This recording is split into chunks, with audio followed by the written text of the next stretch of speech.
Welcome back to another Twin Cap. I think the last episode, that's what we decided we are going to call this Twin Peaks recap thing we're doing. So, welcome back. We're going to be reviewing season one, episode four. Jake, how are you doing? Dude, it's the fourth episode, but it's called episode three. I will never get over that shit. And it confuses me every time I see it. Like when I go to review it online, it throws me off every time, even though I prepare myself for it. So that makes me very angry. Like AKA rest in pain, but it's in total keeping with the show to be weird like that, you know? Yeah, yeah. And we did a thing where we'll just let them know we watched episodes four and five back to back, and we kind of had a busy weekend, or at least I did. And so we're recording 2 days later, and this is an incredibly hard show to do that with. So I think we've learned our lesson that one episode at a time because they're You know, kind of blending together. I said recently that this show is already kind of in the running for me for like weirdest show of all time. Like, it's rivaling X-Files and it's rivaling Severance for me. Um, but I just had this thought that it's kind of like Monty Python, because Monty Python is like very out there, very weird, but Monty Python's like British humor, slapstick comedy. I feel like this is almost like, and like there's elements of comedy in Twin Peaks, but I feel like Twin Peaks is kind of like Monty Python but serious. You know what I mean? Yeah, no, it does have that vibe for sure. Like yeah, there was just a unique tone that these 90s uh drama like media would have, especially or like British media. Mhm. Um, and this does kind of evoke that a little bit. The 90s were a weird time, but I love the 90s because we get stuff like this. Yep. But so this episode, from what we remember, is basically just kind of the funeral episode, Laura Palmer's funeral. And the way it begins is Cooper had just had his dream at the end of episode three, that very, very famous dream. And he meets Audrey for breakfast because he realized that there had been a note that was slipped under the door.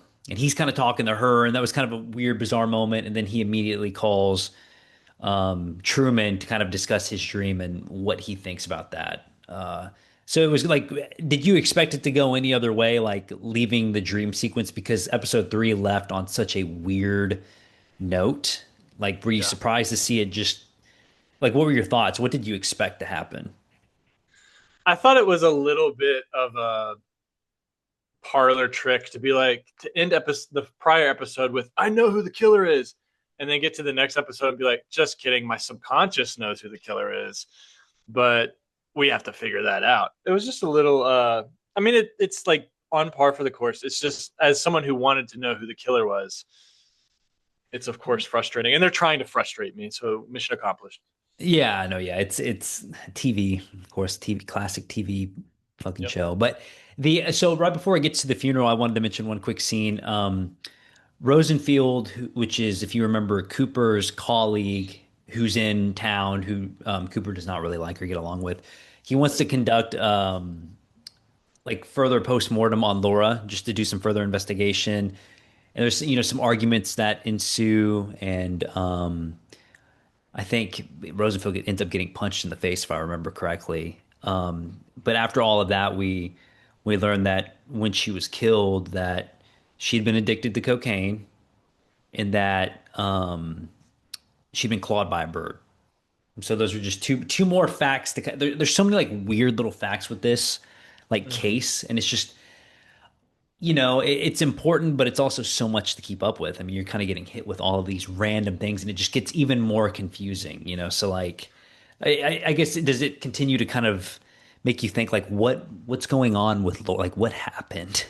Well, particularly with the bird thing, like especially after like having watched Backrooms last Yeah, week. I watched Backrooms a little later than everyone else. There's that thing with the bird in the beginning of the movie where the bird's like there's like a dead bird or something like the clawed bird, clawed to death. I don't know. It just kind of seems like birds and horror go quite well together. I mean that goes all the way back to Edgar Allan Poe, right? yep. So it seems like there's some kind of thing like again like it makes me think like satanic ritual gone awry or something like that. I don't know. Um, I do think it's sus. Well, maybe not sus because they're kind of with Sheriff Truman and the what's it called, the morgue guy, what's his name, Oh yeah, like investigating just like the mortician guy. Yeah. there's the tension between them, which is kind of funny, but it's a little sus to me too. It's like, okay, why are you picking a fight with this guy for no good reason? Like you were completely fine with FBI agent Cooper coming into your small town and taking over your whole operation, but now another Fed shows up and you want to pick a fight with that guy. It's like, what's the difference? Yeah, I know. It was a quick scene, but you know, he Rosenfield, all I will say is he's in the return. So you do see quite a bit of him. So he is kind of an Cool. important character, I guess. I like But that actor. He played the vice president in Iron Man 3, so that's where I know him from. okay, yeah, he's a very familiar actor. I knew he kind of transcended TV and did some movie stuff, but I couldn't remember where I exactly saw him. So he did do Iron Man 3. Yeah, he was a very minor role, but he played like Dang, okay. the corrupt president in Iron Man 3. Let me ask you something on on this like theme of the whole mystery of it all, the what the fuckness of it all. Having watched the whole show already, when this is your first rewatch, right? Yeah, I haven't seen it in about a decade.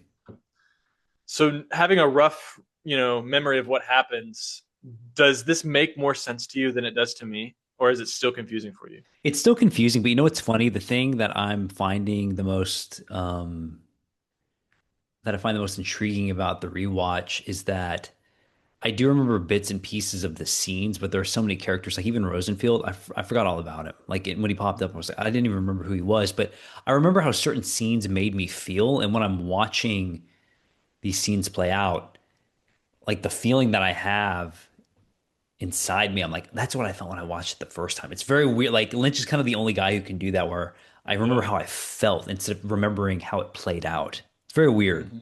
Yeah, you'll feel Yeah, that too probably if you ever rewatch it. it's very rare where you can like experience something again, you Oh know? yeah, no, yeah, and it's rewatching. It's like a newer kind of, it's a newer feeling. It's been fun. Like it's been a lot of fun. But so all that happens, and then we finally get to the funeral, which is kind of one of the main parts of the episode. And this is where before the funeral, actually, we meet Madeline Ferguson, Laura's cousin, who is the same actress that plays Laura. She looks exactly the Oh, same. It's the same actress. Yeah. I did not clock that at all. That's why Bobby, when he sees her, he's just like, what? Like he's like, Laura? But yeah, so she's going to be a very, very important character as we I go. thought I thought that was just Bobby continuing to be a fuck boy. No, yeah, that's the same actress. So that's, yeah, kind of a cool That's thing. crazy. But after that, they go to the funeral, which is kind of the highlight of the episode. It gets very weird, of course. Bobby gets into a scuffle with James, and then Leland jumps onto the coffin as it's being lowered into the ground, just crying. And like, typical, there's always like a weird thing every episode where someone does something weird, but it fits the tone of the show. So, The show is it's so Twin Peaks is so over the top, but at the same time chill as fuck. You know what yeah, I and it's mean? very chill. Yeah. It's like kind of a slow pace, like it's just a really relaxed, it's not action packed by any stretch of the imagination. But then it does over the top shit like twice an episode. Yeah, yeah. So that was kind of that scene for the show. But I like this after that when Cooper goes to that diner and meets Truman, Hawk, and Ed. They kind of talk a little bit about the cocaine that they think is being smuggled into town. They think it's Jacques is doing it, and Cooper gets to talking about them. And Truman tells Cooper, he's like, there's a darkness around Twin Peaks. Like there's a lot of evil things, unexplainable things that go on around here. We want to introduce you to the Bookhouse Boys.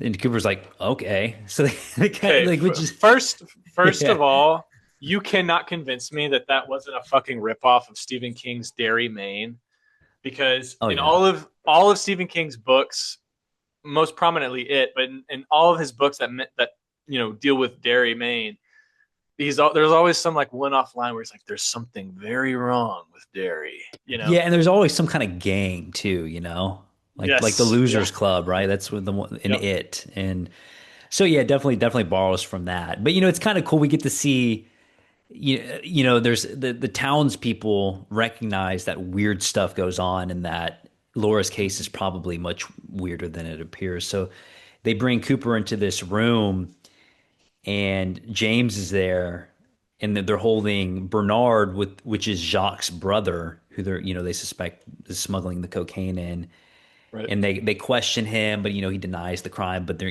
kind of roughing him up a little bit. So that's another interesting development of the show. Yeah, yeah, it's an interesting part. The thing that gets me though, I don't know if I'm jumping ahead too much, but the the like I guess he's like a mental health or a therapist or some shit. Jacoby. I don't even know how to say his name. I just know Oh the way he yeah, looks because yeah. it's an older guy.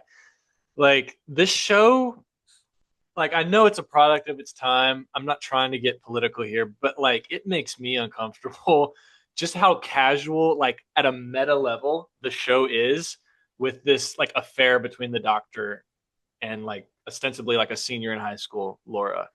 Like It's weird. Yeah. Even Agent Cooper is like he feels sorry for the doctor because he lost Laura too. I'm like, bruh, no, that's he SA'd Laura. That's what happened. That's what happened. And don't forget too, they also found in a shard of plastic in her stomach. So that was something else that's very weird. But yeah, to your point, that might be the nastiest thing of all. This a guy getting with her because she's obviously underage, probably, or she's senior in high school. It's already weird enough. So yeah, yeah. And then towards the end of the episode, we see there's two things that happen. The first thing is Jacques calls Leo, our favorite character, and Right. and and says that he's like, my brother Bernardi's in trouble. So Leo leaves, and Shelly comes home from the diner, and she hides that gun in the drawer. So Hmm. a little foreshadowing. That was kind of a quick scene, but yeah. Any Well, thoughts on for that? me, I was just like, 'cause she got there when he was leaving. I'm like, just shoot his ass. Why didn't you shoot his ass I just know it's then? frustrating. I know she's like, do it now. Just get it over with. Like I know, like oh, we need the plot, we need the suspense, and it's like sometimes you just got to put a cap in somebody's ass. You know what I mean? Like sometimes, Yep. bam. That's all. That's what the story needs. It's what the people want. Yes, yes. So that was fun. But it's funny, the subplot that I didn't really like when the show started that I thought I would be bored by is I'm getting more invested in Josie Packard's storyline, the Asian woman. Oh yeah, She yeah. she owns the sawmill, as you know, and Right. her sister-in-law's trying to take it over. So she's telling Truman about like, hey, she really wants it. There were two account books, and like she opens the thing and one of them's missing. So Hmm. that's another one where I'm like, I didn't really care for the first two episodes, but it was pretty heavy ending where you're like, what's gonna happen? Like, what's her sister-in-law gonna do? Yeah, it takes a while for some of these threads to like actually start mattering. Yeah. Because when I had the same thought where it's like, well, what the hell is she even here for? Something that I thought was also kind of silly. I don't think it was this episode. It might have been the episode before, where they kind of talk to Josie and kind of like question her a little bit. And Hmm. she's talking about, oh yeah, Laura would stop by. She would help me with my English, but she like speaks perfect English. Dude, it's so perfect. Yeah, it's not. Yeah, it's. I forgot about that. Like, it's perfect. Like there's not even an accent really. You know what I mean? So No. it bends credulity or whatever, but credulity, whatever the word is. Hmm. Um, but I guess it's just another one of those things with the show where it's just like they have a gun to your head and they're like, go with it, and you're like, okay.